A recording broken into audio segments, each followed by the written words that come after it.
Have you actually been stuck right in the middle of your painting, not knowing where to go, but you actually know why?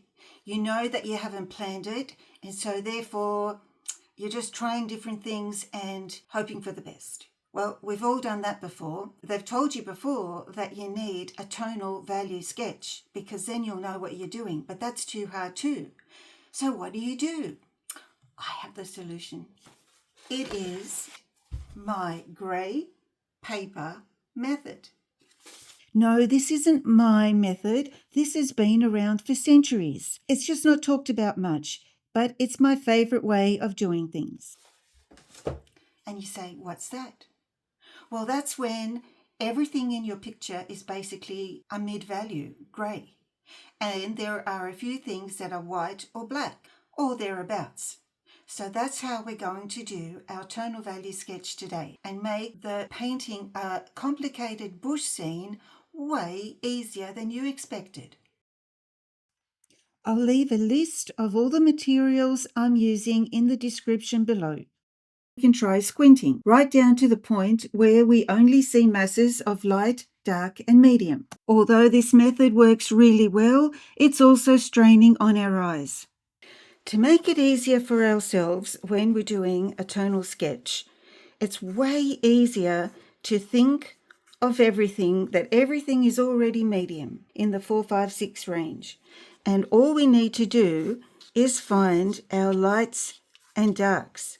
So here I'm just quickly sketching in the camp kitchen like that. And then we have some stairs and we have this area here. We have all the trees back there and a little bit of sky, but they're all very similar in colour. And then there's a bit of a retaining wall coming around here.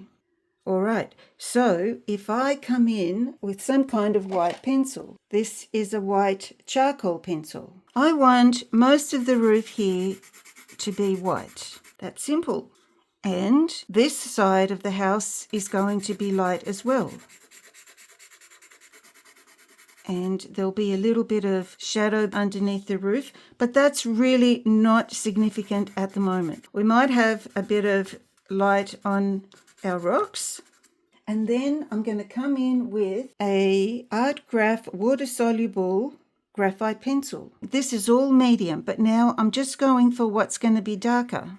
So I'm coming in with this, and then we have the steps and the path. And around the edge here we have a bit of a retaining wall which leads the eye back up that way.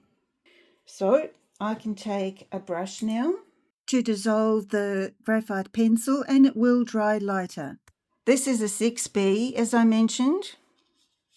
It's not going to be black at this stage and it doesn't need to be, but it is darker than the background. Going to connect those a little bit. And then going to have some darker bits over here. There'll be some bushes, some shadows. There's some dark behind camp kitchen. Now the trees will both be lighter and darker than the background. So I'm just going to do it like that, and there'll be a few darker ones. So now I can come and paint in a bit of this. Now this section here, we know it's 4, 5 and 6, which is all medium, but now we've also got some lights and some darks. And amongst those will be some canopies of trees. And now this is easy to work with. We want this grass here to be light, so it's all going to be one shape connected to our camp kitchen. So there's our very easy tonal value sketch. And here I want to break it up. The more you break it up, the more realistic things tend to look. And by realistic, I mean lively. And you know when things are lively and when things are dull. So now we can start our painting. I'm using Arches cold press paper. I have a slight little support here to have my paper tilted. And I'll be using Daniel Smith paints and only a few colours. So I'm going to start with cobalt blue and making a nice big pool of it. and that'll be for the sky. So what we know is that, okay, the sky's a little bit blue, but you can barely see any. And then we have this whole background full of trees, and the trees are all in that 4, 5, 6 range of midtones. I'm starting at the top of the page with the cobalt blue and making sure my brush is very wet so that I create a bead. The bead is that little water droplet that gives us so much more time and makes painting relaxing.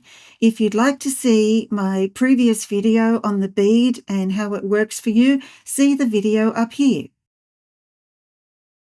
And now, to create the illusion of all these trees, I'm mixing into this same mix some ultramarine blue and a little bit of permanent alizarin. Incidentally, you might like to join us at school where we're doing a live session on this very same painting. This here is one big shape for the trees, and they can come up here as well. See, even a big tree trunk there, maybe one over the white line there. You can see it better, it's coming over a cloud. And see all these drops here? They are our bead. So I'm making sure that I have enough paint, putting a bit up here because just a few lines and a few mushroom heads, you could say. And we're coming down closer to the foreground, but we've got all these nice beads. I'm going to come around the cottage a little bit, but not completely because I want it all to join up. So there's going to be a shadow inside there, and I'm going to pull that down now. So I might do it like that. And just come down here to about that area there. Pick up my paint, go to my bead, because that allows me to take my time. I can even leave some white gaps here and there that I can either paint in later if I feel that I want to, or I can leave them. Now I'm scooping up all my paint and pressing down on my brush to release, like press down firmly with the belly to release any paint that we can then later use and come back to. I'm going to have to get a little bit more paint. See how this here, if I'm to leave that, that's soon going to show some telltale line. I need a bead. And there I am creating one. And I'm going to create it here. And even if it's not the exact color I'm going to use, the bead is still there giving me the options. This side of the cottage is going to be shadowed. So I'm going to put that in now. Like this, and this path. Then there's going to be that grass that's jagged here.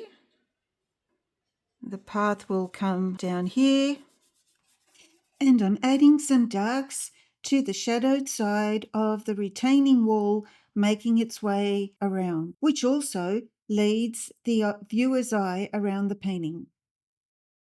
So here we have a whole range of midtones. While this is wet, I can pull in a line or two just to connect the background so that all these areas are connected in some way. All right, so while this is still wet, let's now go to the trees. The first thing I'm going to do is pick up a tissue, slightly dampen it, wring out all the water, and mold it into a crescent type shape. And then with this, I'll be able to lift some shapes out resembling canopies of trees. Trying not to make them too equal.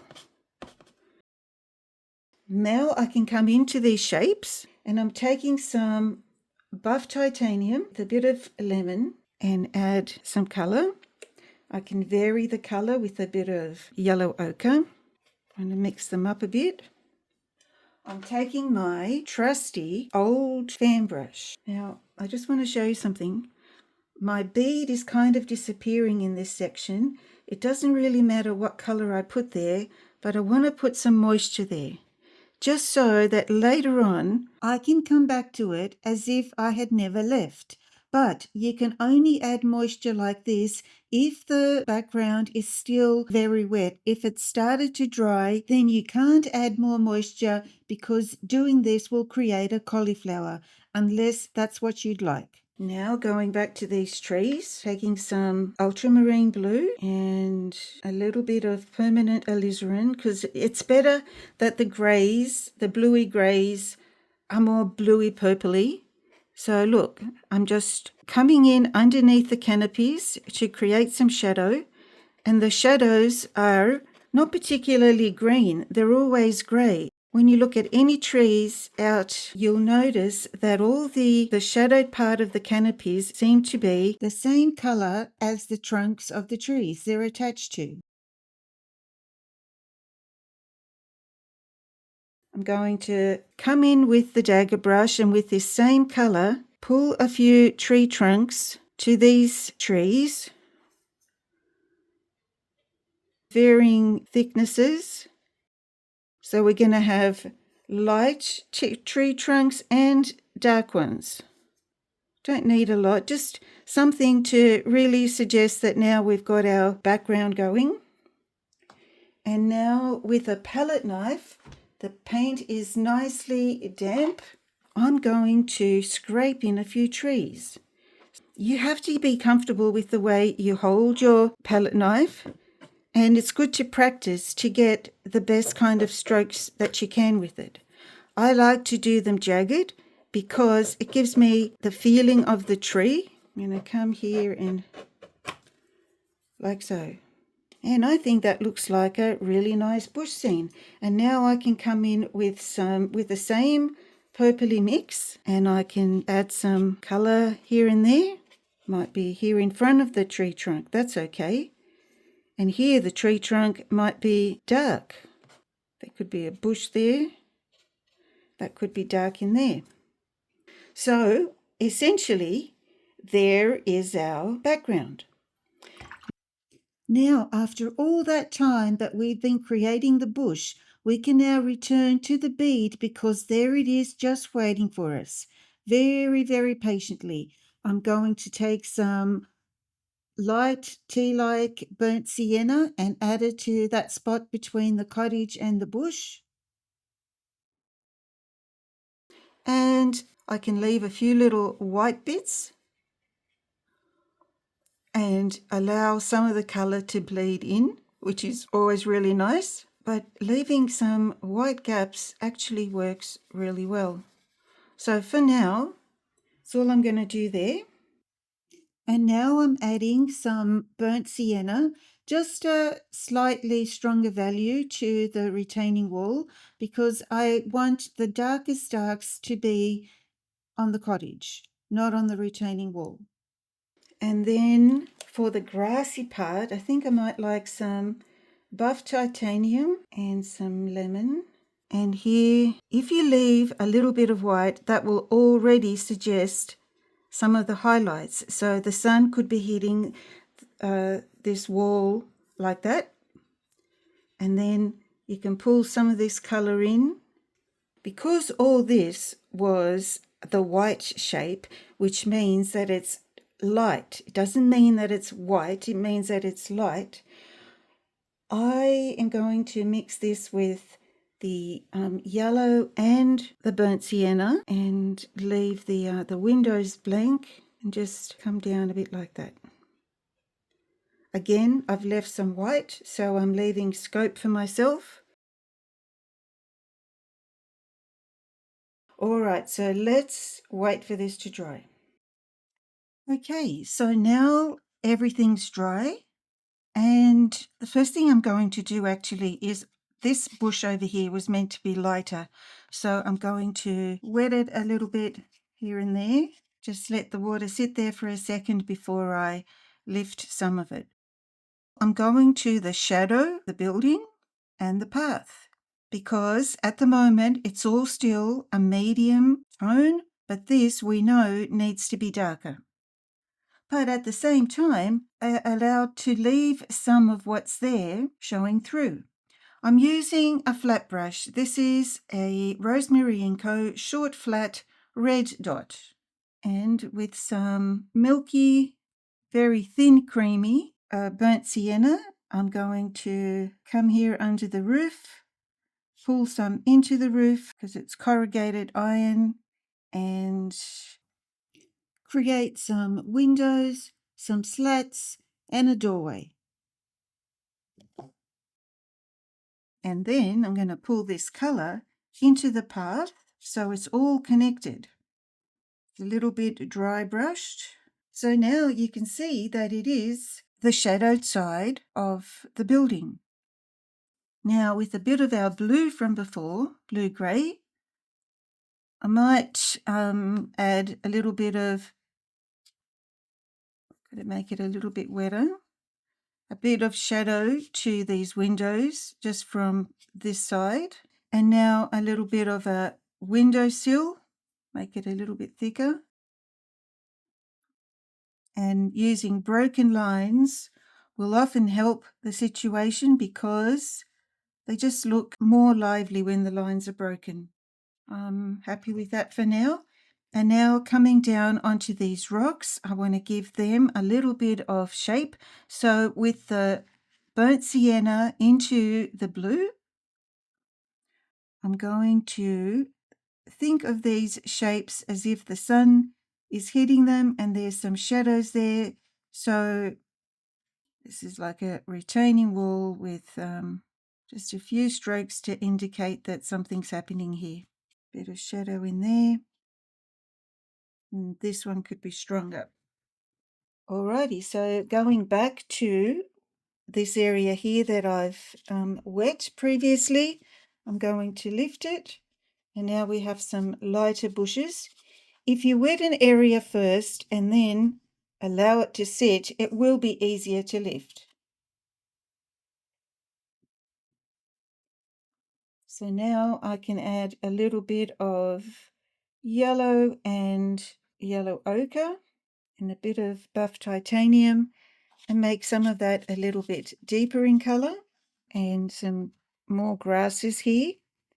This flat brush is really good for making some nice textures. And then with a little bit more of the ultramarine blue, tiny bit of the burnt sienna, I can go inside now where there's some windows on the inside. I'm strengthening some of the shadows on the shadowed side of the cottage, the camp kitchen, especially underneath the eave. And then while that's wet, I can actually pull out a highlight, maybe like a gutter. And now I'm going to go onto the trees with my 1/4" Shiraz dagger and put some shadows. So again, with a little bit of ultramarine blue and a little bit of the burnt sienna, enhance these trees a little bit.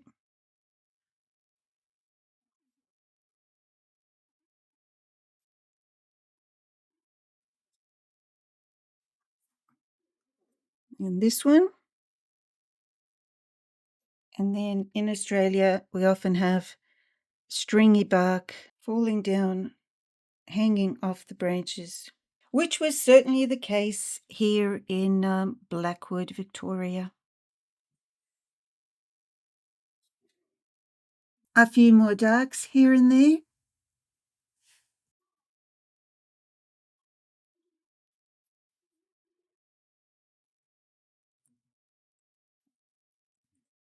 Now we look at the overall picture and wonder what's going on. So I'm going to add a little retaining wall here.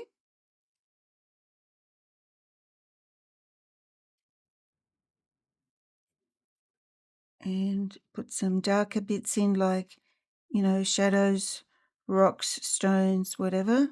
And to just add some more dimension, I might put in a tree over here. It's growing from behind this, so it's got to kind of come like that.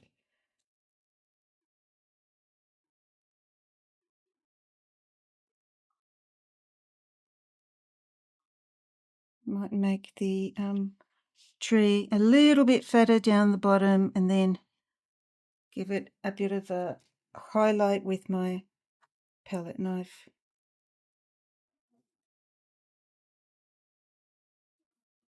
Might make this bit in here a little bit darker. Make this front bush area deeper value because it's closer to us, like that.